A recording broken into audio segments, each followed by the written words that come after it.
that I did a little homework over the weekend and reread our Act 250, the next 50 years commission report. I highly recommend it. For the changes that are in our underlying bill, there's really good data on a number of them that we're struggling with. And I'll try to call those out as we go back through the bill as I saw them, but you know, if we had more minds looking at that, that would be helpful. So Ellen, remind us where we left off. Ellen Czajkowski, Office of Legislative Counsel. We are at the bottom of page 57, Criterion 9M. We're here on Act 250, draft 10.4 of your committee bill. And on Friday we talked about a few sections of the bill, and we left off in Criterion 9M, which is a new proposed criterion from the joint proposal.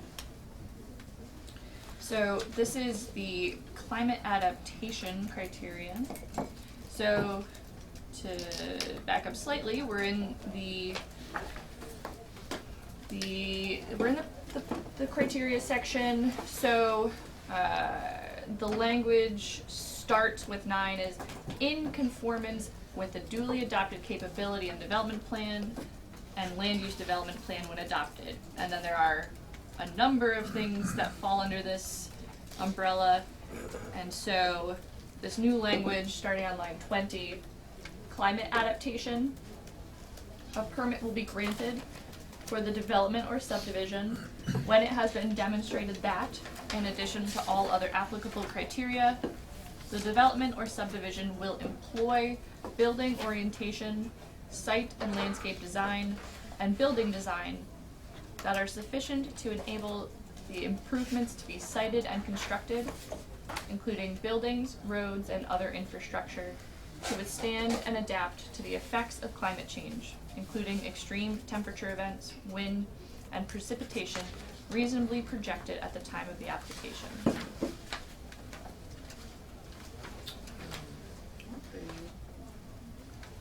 Stood out. Under CLF, who came in from CLF? Jen? No. Sandy. CLF gave a suggestion that I don't have right at the tip of my fingers, but does anyone have the handout that CLF gave us? I do not. I don't recall. Yeah. I might have an extra copy. Nobody's notes. No, I'll just access I'm it. gonna look it up under witness if I can get my internet to work.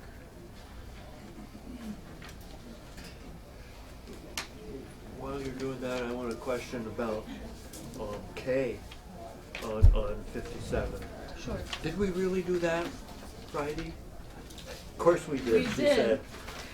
And did we decide that the VHCB language would want to be reviewed Yes. for this? Good, thank you very much. Yes. Sorry, yes, I was trying to remember. We actually covered quite a bit of ground, and I did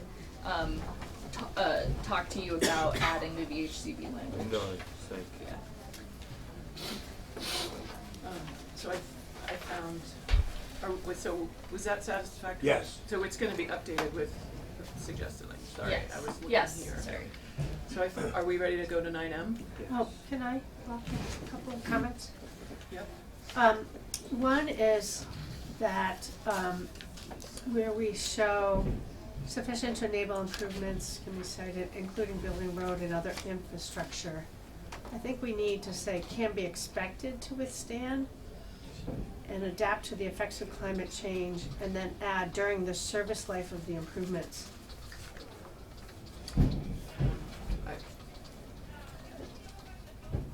It's Can you tell me why you want to add that language? well, at some point, like anything has to be maintained. And we typically, there's always some infrastructure, always has a depreciative value, and it needs to reflect the service life of the improvement. I just think it's and can be expected. I just think is a more accurate portrayal of those improvements.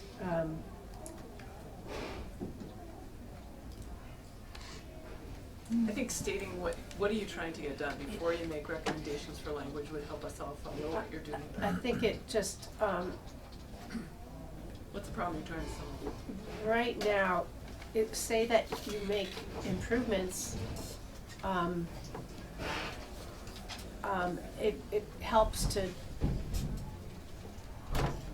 recognize that any type of infrastructure has a service life associated with it.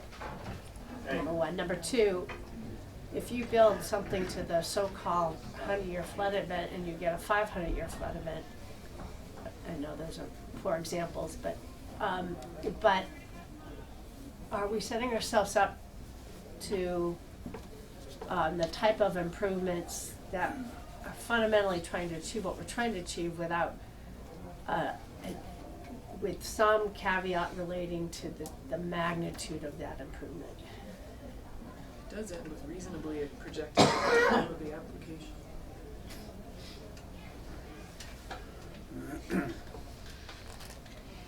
So the suggested change from CLF, which is in their testimony that Sandy brought in, is in the first line basically of 9M. It says, so climate adaptation, period. A permit will be granted for the development or subdivision only if the applicant demonstrates that the development or subdivision, which is typical of other criteria, I think. Yeah, I like that. Yeah. Yeah. Otherwise you don't know who has to demonstrate it, really. Yep, or when the applicant has demonstrated that. Line 21 on page 57. Where here we have, So ours says a permit will be granted for development or subdivision. I guess she's at. you should say when the applicant has demonstrated. Only if the applicant demonstrates that. Is what you just. And mine says the same thing. I keep when, but I just say when the applicant has demonstrated that. Well, ours Either way. says something about all the other criteria, and this hers doesn't. It doesn't really matter. Because all the other applicable They all- criteria still yeah. apply. We don't have to say all the other applicable Yeah. criteria, so those are extra words. Is that right, Ellen? Thank you. Putting it in No, active tense. So the format of this criteria is very similar to all of the other criteria, because you have to meet all of the criteria. And what I haven't reviewed Sandy's testimony, but it sounds like what she's saying almost changes that so that this is like one of the most important criteria. Yeah, maybe doing that, so maybe I just Okay. want you to look at that and see Okay. what it's doing before Okay. we change it. Right. And I just kept the when in there and just said when the applicant has demonstrated that. It's the same outcome, uses your language. When the puts it in active tense. Okay. When is already in there. Yeah, that's what I'm saying. I just used it, but instead of, it shows whose has to do the work. When it has been demonstrated, that is passive tense, and you don't know who's responsible for it. So to clarify, I just said when the applicant has demonstrated that. I'm getting more tense. Yeah. I guess I'd like Ellen to just look at the CLF language and see what the ramifications of it are, and get back to them. Okay. So, what's important here is that we generally support putting this in. Yes. And Yes. that we feel like it's gonna be useful in addressing climate change. Yes. Okay. So I was going to ask, we did last time briefly have a discussion about if it is clear what an applicant would need to, how an applicant would demonstrate this.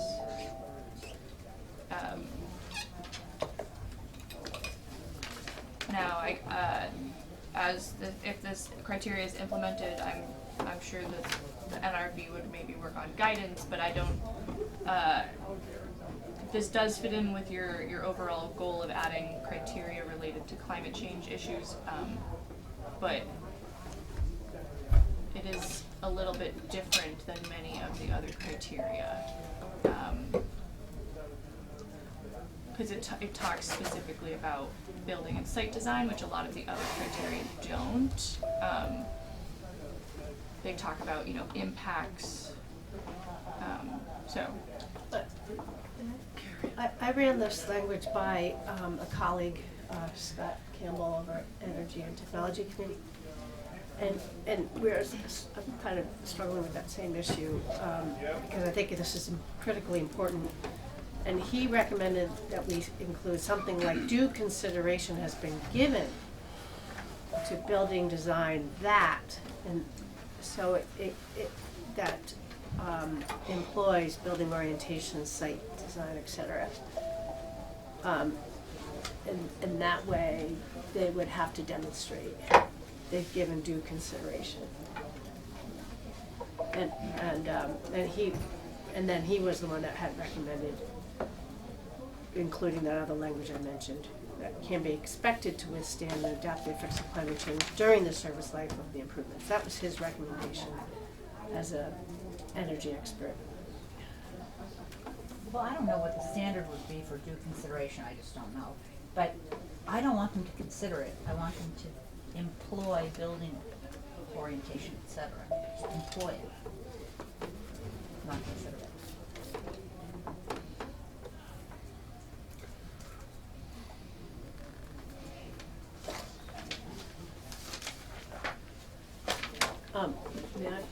I think Carol's comment is a good one. That's our intent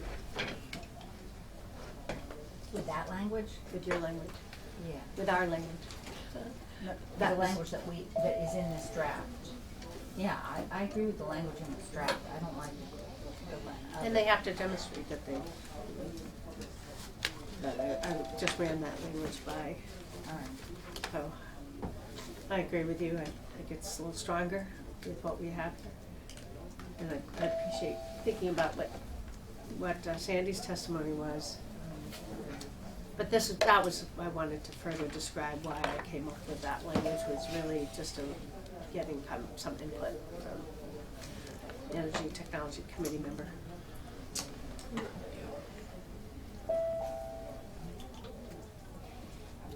All right, folks, how do we want to proceed?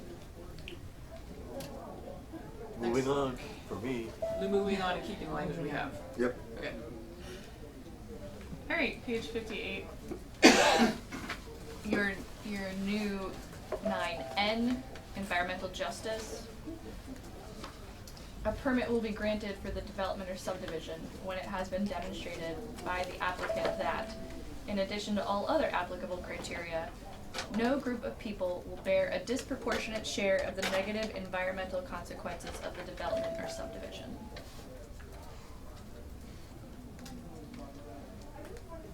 I thought Matt Chapman was going to be here to give us comments on this, but I don't see him. What was the question?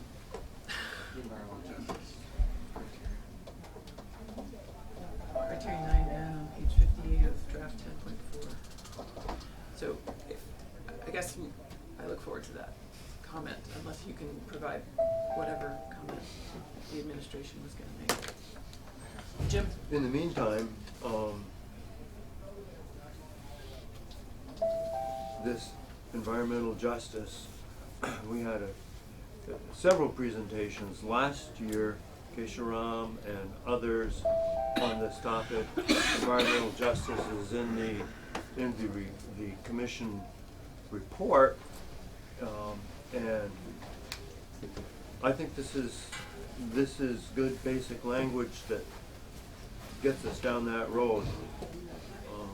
For the next iteration, I think we're in good ground to accept this. Maybe a tweak will come in before the final bell, but for our committee. But I like this. Okay. Evan? So Evan Meenan from the Natural Resources Board. I just have one comment that's more food for thought. My impression of some of the testimony regarding environmental justice was that it was really talking about groups of people that constitute protected classes of people. And so I could just imagine a scenario where someone might come in, form a group in order for the purposes of financing their challenge to a project, and then say, well, we're a group, even though they are not necessarily a protected class. And I think there's other places in the statute, maybe some of like the employment discrimination statutes, things administered by the Civil Rights Unit of the AG's office that define what protected classes of people are in Vermont, because that is a larger group than protected classes of people under federal law. So I would just, I would encourage, if there is going to be a change, to use the Vermont list rather than the federal list.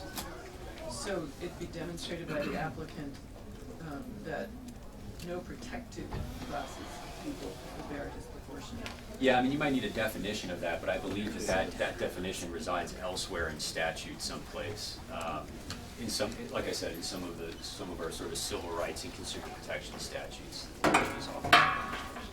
Jim? I'll say that one of the largest unprotected classes in this country are the working poor. And they're not going to be listed anywhere, and they're often neglected. I think a district commission will understand what they're looking at when a group of people come, should that group of people come. So absent, again, something specific, appreciate the thought, Evan, but there are a lot of groups of people out there that need protection that aren't getting it and aren't on a list. Carol, did you want to add something? Well, I read that and circled it and thought the same thing. What is a group of people? Yeah, and then I thought, well, if a court or someone were arguing about that, they would look to the heading and see environmental justice and a group of people, and maybe you'd end up with case law that said, well, that group of people, it has to be connected to the overall thing. But you can put working poor in the definition. You could put socioeconomic stuff in there. You could. The minute we start making lists, who are we leaving out? Yeah, you're right about that. Well, are the neighbors immediately across the street the group of people? I think that's what we're wondering about. They're disproportionately going to bear the impacts of the development. Yeah. And so that's not necessarily who we mean when we're doing this. Yeah. And in fact, any group of people or any person can make an appeal. So I think this is a discussion without a difference myself.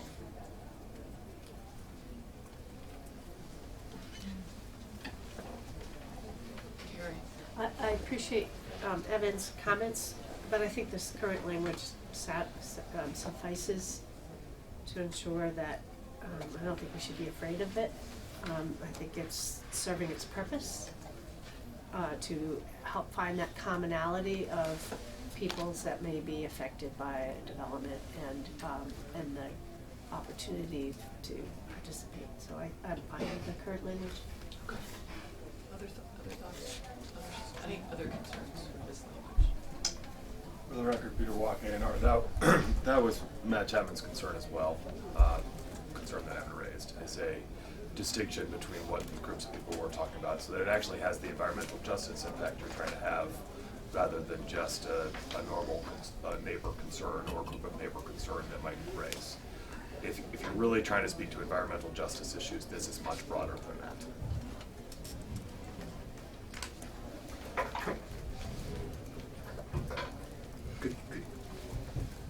Could you just restate that? I would say the language that you currently have is much broader than simply addressing specific environmental justice concerns. I see. And it would enable any group of, I'm just trying to think about how you would work through that process as an applicant and as a commission to deal with that, and as the board to consider that issue. Yeah. If there is how are you as an applicant supposed to know that a group of people who believes that they are disproportionately impacted, who don't necessarily fall under a sort of typically defined group, would be disproportionately impacted? How are you then supposed to make sure that that doesn't occur? And so I think some specificity here in order to help guide the process would be useful. Thank you. I think I got that a little better this time.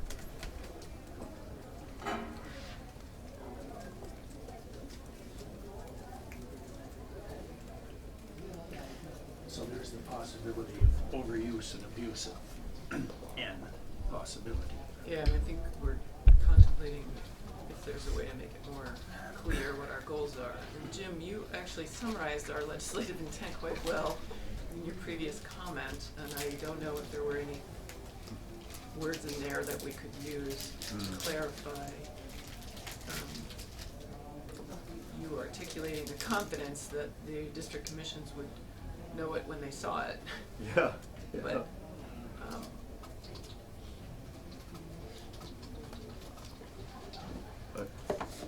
I was just quickly Googling environmental justice, and they do talk about irrespective of color, income, place of origin, or race. And I just don't know if the classes that you described refers to income as a class, because I think it is relevant in this purpose. I can, while the House is on the floor, prior to lunch, before the committee reconvenes at 1, I can spend some time trying to find the list. In the actual statute, because I just Googled it, the only thing that's the closest thing to economic status would be credit report or credit history. But, I can try and find the actual statutory I'm in trouble right away. list so that when the committee comes back at 1, it has access to that information. Thank you. And I'll email it to Mark and Ellen. Great. Thank you. Yep, no problem. Moving on. Criterion 10. I think we may have briefly talked about this on Friday, but I actually can't remember. So, Criterion 10 hasn't changed in a while, but it does relate to the structure of your board slightly. So, Criterion 10, local and regional plans, is in conformance with any duly adopted local plan that has been approved under 24 VSA 4350, regional plan that has been approved by the board under 4348, or capital program under 4430.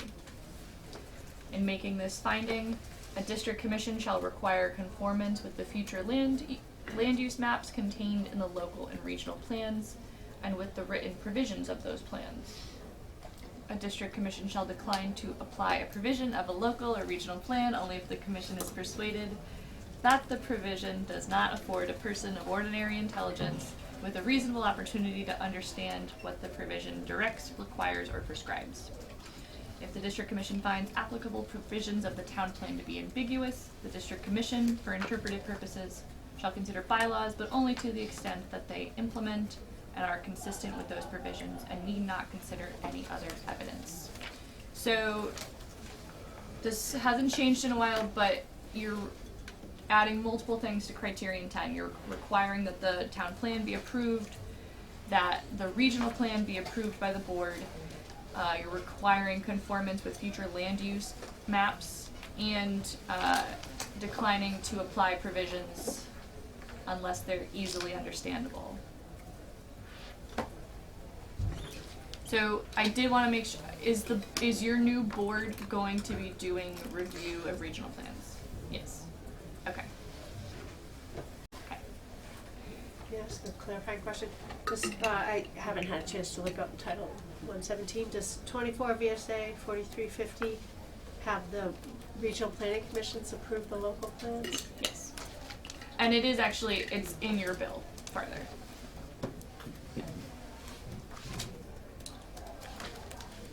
Peter. For the record, Peter Walke, in our last week, you guys discussed the planning studies that were included as part of the joint proposal, and you had set aside this question. I'm just trying to clarify whether you're answering it and therefore not moving forward with the planning study for the purposes of following along at home. Thank you for reminding us of that. My last thoughts on that were that there may be some elements that need studying and some that do not need studying. And that we needed to have that conversation in here. And the question is, where will that come up in our review of our draft bill, making sure it does come up? Because I don't think it's in our draft bill, right, the study? Currently in draft 10.4, the study is not in there. However, we have already hit on multiple pieces of it. So we did have a long discussion on Thursday about the capability and development plan. And remind us where we landed on that. We need to revisit it after our conversation. Yes. Okay. So we can take it up. Let's take that up this afternoon in a more thorough manner, sort of perhaps the joint proposal will give us everything in one place outlined. Maybe. Keeping in mind that if you notice something missing, we should bring it up. Yeah, it's in your side-by-side too. Yeah, that's what I think we'll look at, is Okay. side by side to facilitate that conversation. Okay. Good, thank you. So, notwithstanding that review, does anyone have a comment on this particular section that Ellen's just read to us under Criterion 10? I mean,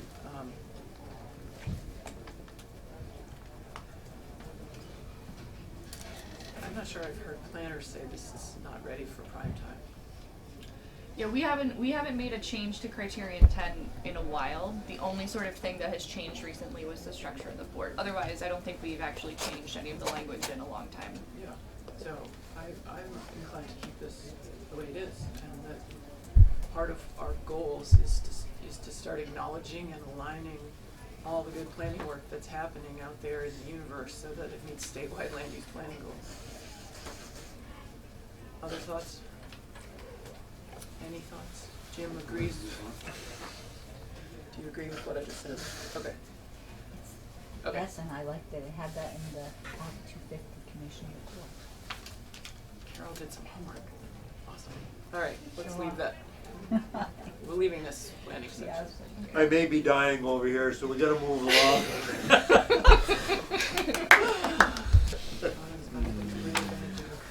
So, officially that was the last of the criteria. However, don't get excited. So on Friday, we had a bit of a discussion about Criterion 8 and forest blocks. And I was a little confused. I think we were all confused where you actually landed on forest blocks when we left on Friday. We can blame it on the snow. I was confused. So, what did we decide on? What page is it? Forest blocks starts on 54. So, Criterion 8, you may recall that we have had in this bill for a long time the addition of 8B and 8C, forest blocks and connecting habitat. We've had significant discussions about the structure of avoid and minimize versus avoid, minimize, mitigate. And then on Friday, I thought I heard that we were going to delete this section and go with the joint proposal, but I am not certain if that is what we decided. Okay, I'm gonna pull up the joint proposal, Yeah. which is, I have my side-by-side here, so I'm going to look at it there.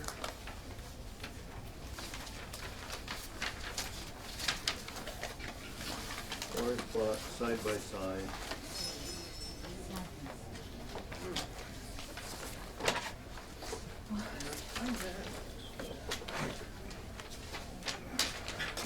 Where the heck is it? I'm racing Ellen. I think she's gonna win. It's on page 9 of your side by side. Do it. Well, it's 8, 8 starts on the Oh. bottom of 8. Sure, it starts on the bottom of 8. Sorry, yeah.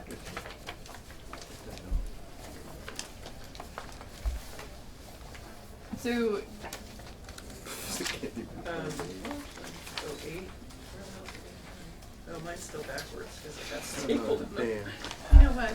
Yeah. I'm gonna liberate myself from this backwards stapling. Okay. Let's look at the difference. sure. So you may recall in your version adds 8B and 8C. That's the language that came out of H233 that you have changed slightly to drop the mitigate component. And theirs adds a new criterion 8C and adopts the undue adverse impact and then directs, and so theirs reads, will not result in an undue adverse impact on forest blocks, connecting habitat, or rare and irreplaceable natural areas. If a project as proposed would result in an undue adverse impact, a permit may only be granted if effects are avoided, minimized, and mitigated in accordance with rules adopted by the board. Is that on page 9? No, No, we're she's, all you're on reading on 10 54. now. Oh my god. I didn't even know that. I was just stuck found on it. 9. What were you just You're on- reading? Yeah, what were you just No, reading? I'm- 'Cause- I'm on to page 10 of the chart. So I was on page 9, now I'm on page 10, I just found it. and it is on page 54 of your draft 10.4 does have your B and C in it, but on the side by side, I was reading from the joint proposal language. So C on page 10 on the left-hand column. Right. Yep. Is essentially the new language, That's the joint proposal language, yes. which is Well, essentially what differs from ours. right. The conversation that I recall we had was that we were gonna do a hybrid, which is to say, accept the language in their C and use our guidance to guide the rulemaking process at the NRB for this criteria. I got it, Warren, I'll try you in a second. Just wanna see if anyone on the committee would like to amend what I just said or heard something different. It doesn't mean we have to do it, but that's what that's how I'd summarize Fridays Yeah, with Warren. that's what I I think you're correct. A couple of things just to elaborate a little bit more is you do have some defined terms from 233 that we were going to add to the joint proposal, including the definition of habitat and the definition of fragmentation. Yep. I did work with Matt Chapman and Jamie, and I thought he had maybe sent something yesterday to Ellen, but we did, as you just described, basically say there'll be a rulemaking process to look at these things, not creating an all-inclusive list, but basically pulling from what you had in 233 about how you might cite a building, different things to address, that they should address to try and minimize or avoid fragmentation issues. And so I think we have some language that we're very close to accomplishing what you just described. And you sent that language. I don't know, Matt we were going back and forth yesterday afternoon, I don't know if he sent something or not. If Ellen hasn't seen it, then he hasn't sent it yet. But it probably would have been late in the afternoon yesterday, but it does what you're describing. Ellen, you saw it, but have you had a chance to look at it? No. And the last thing I'll say is this is something that was in 233 and we've had in other bills before. It basically did say that that this criteria basically wouldn't become effective until the rules are in place, and so people actually know how they can comply with the criteria. That's what the rules are gonna flush out. Yes, and we talked about how to expedite the rulemaking if we were going to agree to that, so that it didn't just spin out there in the ether. Well, this is No, something it's- that, I guess two things. One is, This is something that the agency obviously wants to do. This is something they've been asking to do and incorporate into review for several years. So I think there's a high level of motivation to want to do this. And quite frankly, from the regulated community side, we really want to know what the rules of the road are, because it's being applied sort of in a informal way, and part of the issue is, you know, we really need some more certainty on what the expectation is going into, whether it's a 248 review, because if you recall, this is going to show up in Public Utility Commission review. They're going to look at this, I think, format for impacting forest blocks and connecting habitats. So I think there's a deep desire on the regulated community also to have rules to know what the expectation is. So I think there's a shared interest in getting this done. So I appreciate all, did you want to say something? Go ahead. Yeah, so one of the differences, and Warren mentioned adding the definition of fragmentation. Fragmentation isn't used in their 8C. It just adopts undue adverse impact on forest blocks and connecting habitat. So it doesn't directly address fragmentation unless it requires it in the rulemaking, which is a sort of small nuance, but it is a difference.